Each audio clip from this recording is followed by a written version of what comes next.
Really appreciated the crowd to start. I'll say this, our guys were excited to get back home and to run out, and that student section with their energy, I thought our guys got a bunch out of that, and we did start fast and played a pretty solid first half. The balance offensively was showing up, and then even the one score in the first half, we had opportunities to eliminate that, and so I thought I was pleased with the start, and I think our crowd helped us with that. Second half, kind of back and forth, some things to clean up. Credits to Hawai'i. I think that quarterback's elusive, can make some throws. They got some athletes that can do some things. But we did just answer each time and got a couple takeaways that were huge. And never going to feel bad about winning, but there's always plenty to clean up. Why did you ultimately land on Chance to start this game? It was a little bit going into the practice week. We felt the sideline on game one. On how it went, first half, second half, when he was in. So headed into the week of work, we knew that there was a little bit of spark or confidence from the group when Chance was in there, and it played out that way Tuesday, Wednesday. I did think Sam practiced really well, but Chance did just as well, and felt like in our gut that momentum that we pseudo created in the first one felt like keeping it with Chance. He hit his first 13 passes. Were they just plays that he naturally fits him, or did you just think he was really sharp early on? I did think he was sharp. I do think that communication from that offensive staff, Brian Lindgren, the quarterback, we're going with early stuff that he's really comfortable with, and it showed up. I mean, he did. He came out really effective, even moving his feet and running with the ball. Like, he played a really good game. Go ahead. How do you go into this week then, as far as the quarterback situation? Yeah, we'll digest this film. I'll chat with the offensive staff and whatnot, but it'll be tough to replace Chance after being as effective as he was. You mentioned that they got it going a little bit in the second half. How concerned were you, with the way they started to move the ball on your defense? It's always concerning when they're moving the ball. We got to be able to affect the passer, but also contain the passer. This guy breaks contain and gets outside. Again, going in, we knew these guys were explosive. They got some good athletes, and the quarterback can be accurate and move. And so, look, there's always things to clean up after wins and losses, and that'll be something that we'll look on, especially on the third down end. How effective they were on third downs is not good enough.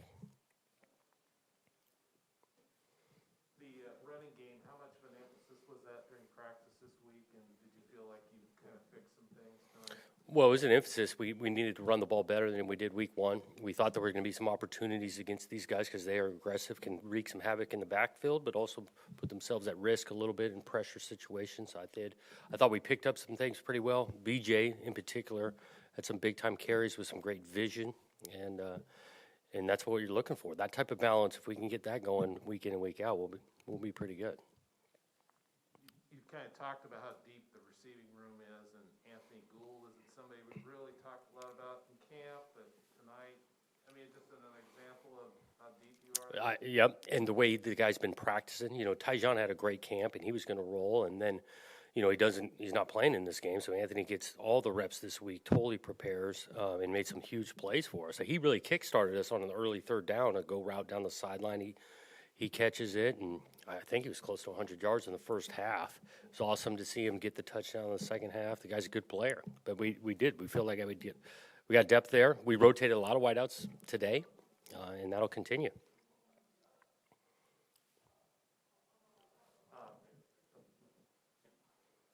Defensively, would you say it's kind of mixed tonight, a little bit better than we were? Some good, some bad. Yeah, we took the ball away a couple of times. That's good. We needed to do that more than we did in week one. Again, credit to those guys, that scheme. They got some athletes and all that. We got to affect the passer a little bit more. We got to catch the ball in the secondary. We had multiple opportunities to take more away. And so there's some good. First half was really good. But we're definitely looking to get better in all three phases. The last kickoff, we kicked the ball off. The guy returns it back close to the midfield. We got to get that better too. You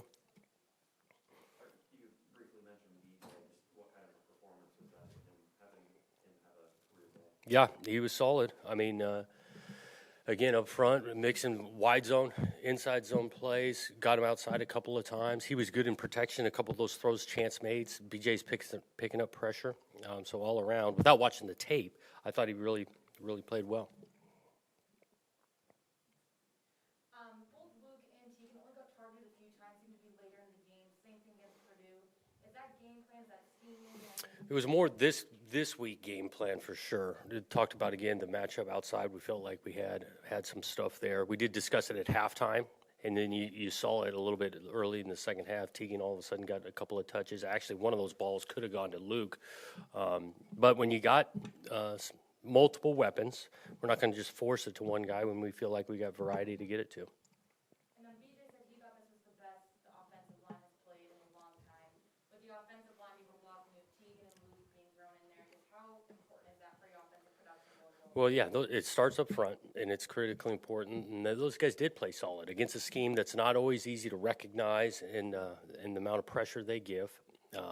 Still want to get down on this whole line. We got a couple of penalties. We got a touchdown coming back because of a couple of penalties. So there's always something to get better at. Now, I know you always say you want to focus on 1 week at a time. You want to go 1-0 every week.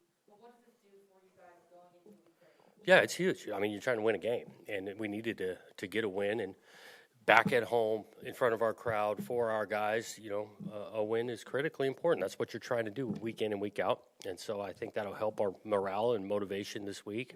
We know that we're going to have to go back to work and prepare and get another chance to do it Saturday. You mentioned you needed to get a win, and that was critical, but you won this one big. Was it important to really do that, to blow somebody up? I think, I don't know, we needed to win. There's definitely, I think, a confidence boost when you can get up by a couple of scores. But we recognize each game's different. Our schedule's not getting any easier as we head into the conference play. And what I think we learned from the conference is each week you got to play well to win, and we'll have our opportunity to do that. Okay, guys. Thanks. Myself? No way. I don't think so. No. We got a better play caller now. You know what I'm saying?